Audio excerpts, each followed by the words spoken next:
It has been finished. The Canon R5 has been announced. The Sony reign has finally ended. Panasonic never caught up and they lost the fight. Has Canon now taken over the place as the main mirrorless epic video hybrid camera ever with the new Canon R5? Let's look at the specs and find out. So the Canon R5 has been kind of announced and been talk of the town for a while now. In fact, for the last year, we've been hoping to see something from Canon that's in the more professional lineup of things. The Canon EOS R, in a lot of ways, is not very professional. It's a little bit more of a prosumer camera. Of course, there's a lot of pros using it. A lot of YouTubers are using it for video. A lot of photographers who shoot on DSLRs have switched over. But it's still not taking the place as kind of the king of mirrorless when you look at the mirrorless lineup of cameras. Even the Nikon Z6 and Z7 are a little bit better in a lot of ways than the EOS R, and they're even at a cheaper price point now. Panasonic's S1 has way more pro features, and of course Sony has kind of reigned as the king or the champion in the full-frame mirrorless game for a long time now, with their dual card slots, with their amazing lens lineup, and the internal body image stabilization. Well, all that has now changed with the official announcement of the EOS R and some of the incredible specs that this thing is touting. There's a completely new image sensor and processor inside of the R5, which is great news. The EOS R had the same sensor as the 5D Mark IV, which is a very old camera at this point. We're looking at 4 years old, or maybe even older. Up to 12 frames per second mechanical shutter. If you're a photographer, that might mean something to you. Up to 20 frames per second silent shutter. But here's the kicker, guys. 8K raw video with the ability to shoot 4K at 120 frames per second. The R5 will again push the boundaries of what filmmakers can do compared to DSLR and mirrorless cameras with the internal uncropped 8K video shooting at up to 30 frames per second and 4K video shooting at up to 120 frames per second in 422 10-bit H.265. In quotations, because, you know, they gotta compress it somehow. H.265 is fine now with the modern computers, especially from Apple. The T2 chip is able to encode H.265 on chip, so it's a much easier codec than it was several years ago when we saw it on the Samsung camera. We've got Canon log, dual pixel autofocus, of course, and it's available in all modes, 8K and 4K modes. So there we have it, straight from the horse's mouth. Canon is saying that the Canon R5 does not have a crop in the full frame 8K mode. Now, they didn't say that specifically for the 4K 120 mode. I would have to assume that the 4K 120 mode may have a crop, otherwise they probably would have said that it doesn't have a crop. Now, what if you don't care about 8K raw, but you want to have that extra resolution and a little bit more flexibility in post, but you don't care about raw recording? Well, you're in luck, because this camera can also record 10-bit internal codec in 8K at full 422 color space in Canon log and an H.265 codec.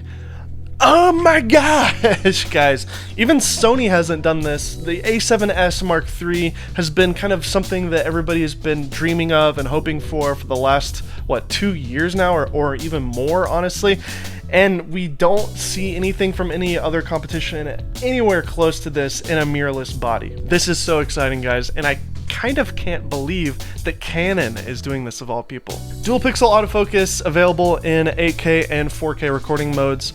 Again, if you're not familiar with this whole Canon controversy and the storyline of Canon with the autofocus, then, you know, it's like, well, of course there's autofocus, but Canon often will disable things in their cameras to protect their other lineups. It looks like they're just throwing everything into this camera and they're enabling everything that we all want.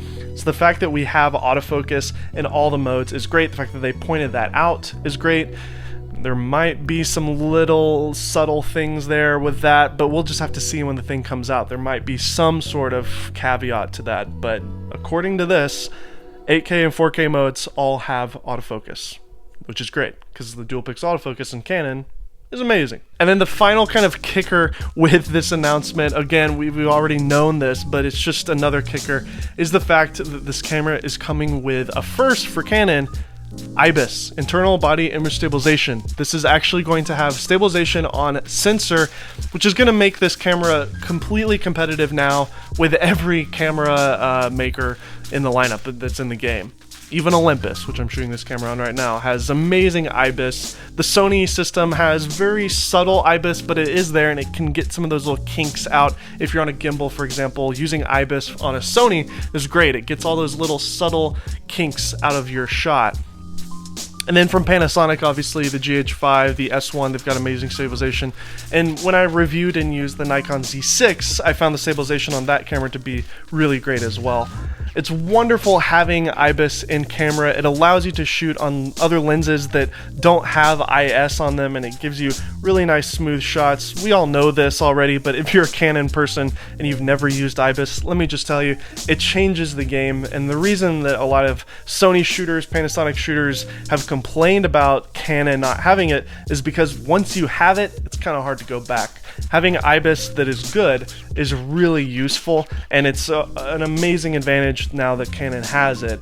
And it honestly makes a lot of their cinema cameras less appealing, because this R5, in my opinion, is a better camera than the C300 in terms of specs. It's full frame, it's 8K, raw internal, with Ibis, a smaller body style. I love it.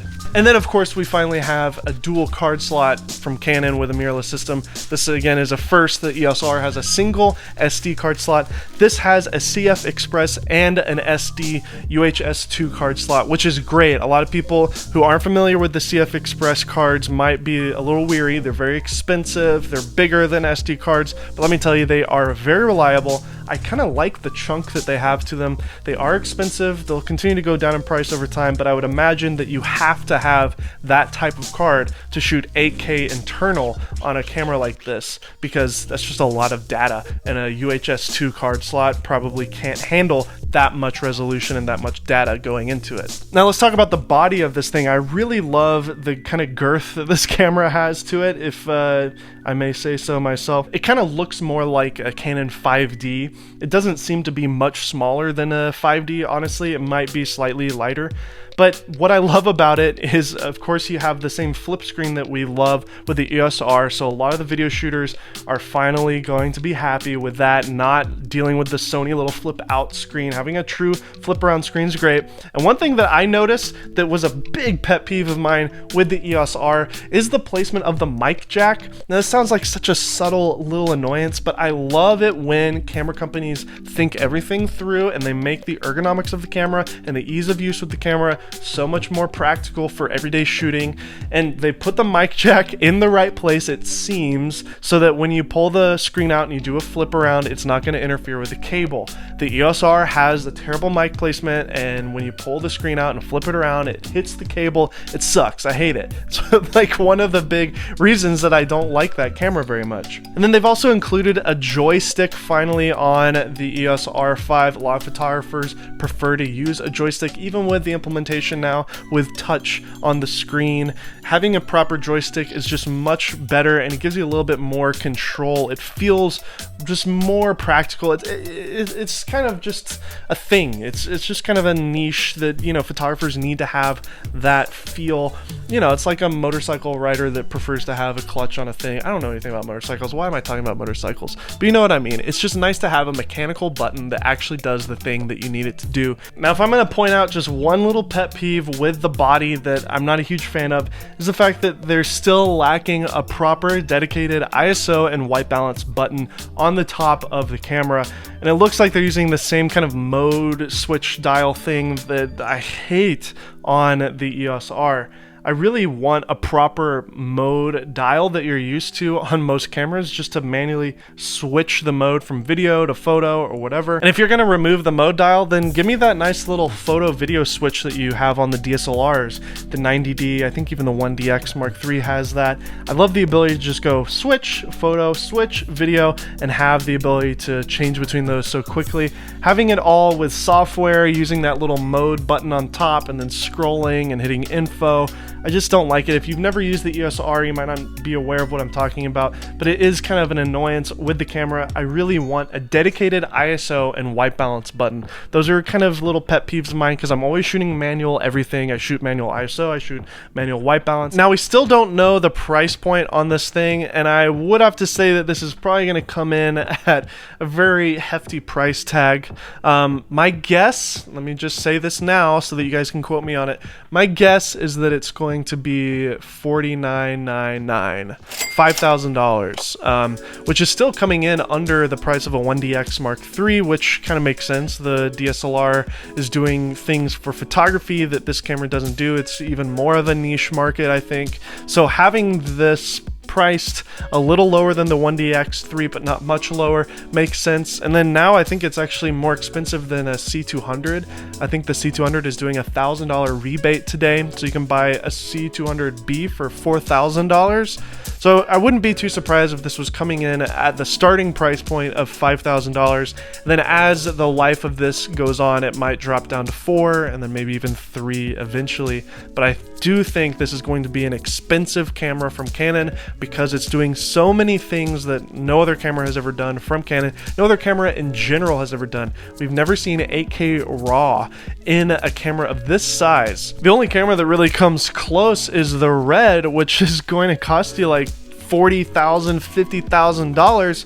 And of course, Sharp has the 8K camera that I've seen at CES and NAB over the last couple years, but I don't know the development on that. I don't know when that's coming out. I don't know if they're dropping it now that the Blackmagic cameras are out. The 6K, for example, I think really stole the show compared to the 8K camera from Sharp. Sharp is a Micro Four Thirds. It's not going to have Ibis. It's not going to have the amazing autofocus from the Canon. I just think everything about this Canon R5, having the autofocus, the flip screen, 8K 10-bit internal, RAW internal, 4K 120, and then obviously all the flavors beneath that, 1080, potentially at 10-bit would be really great. 4K at 10-bit is going to be great. Dual card slots, a card that's more reliable with CFast, having the mic jack in the right place, a joystick for photographers who need that extra joystick, a brand new sensor from Canon, and of course the Ibis on the sensor. It's just everything that you could ever really dream of. Is this the perfect camera? Yes. I think this is finally going to be the perfect camera, but I don't know yet because I haven't used one. It's not out yet. So stay tuned, subscribe to the channel, comment below, let me know your thoughts on the Canon EOS R5. Are you excited about it? Are you more excited about it than I am? If you're a Sony shooter, what are you going to do? Are you going to sell everything and switch? Let me know in the comment section below and we'll have a conversation about it. Once again, I'm your host, Dave Mays. This is Kinotika, and I'll see you next time.